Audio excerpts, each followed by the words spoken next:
Dans les années 2000, un acteur privé avait fait part de sa volonté d'installer un téléski nautique pour la pratique du wakeboard dans la région de Montpellier.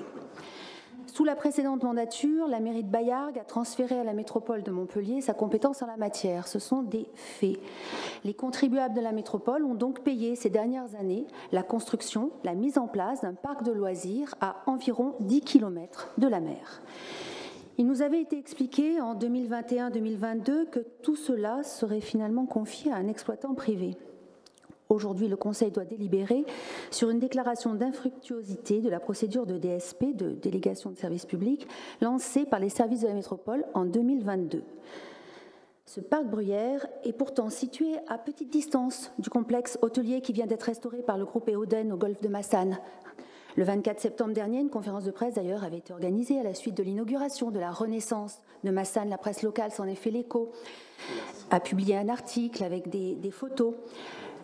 Et d'ailleurs, l'entreprise qui a été l'unique candidate à l'appel d'offres lancé par la métropole en 2022 a son siège non loin de ce parc.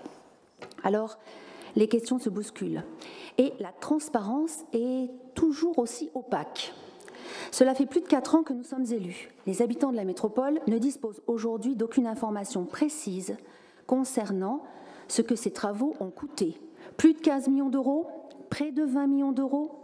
Aucun budget, aucune analyse économique n'a été rendue publique.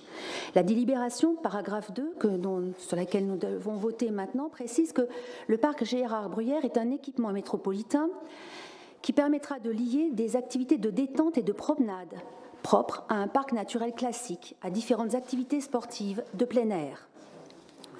Que répondre aujourd'hui du bon usage des deniers publics sur lesquels nous nous sommes engagés ?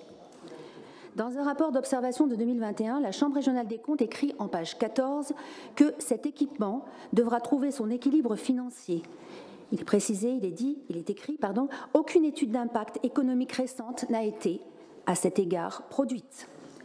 Déjà, en juillet 2022, il était évident que ce projet devait être arrêté.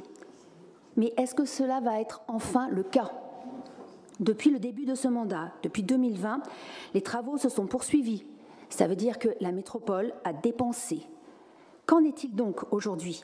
Vous parliez tout à l'heure, Monsieur le Président, de l'efficience de l'argent public lors des débats de la délibération 102.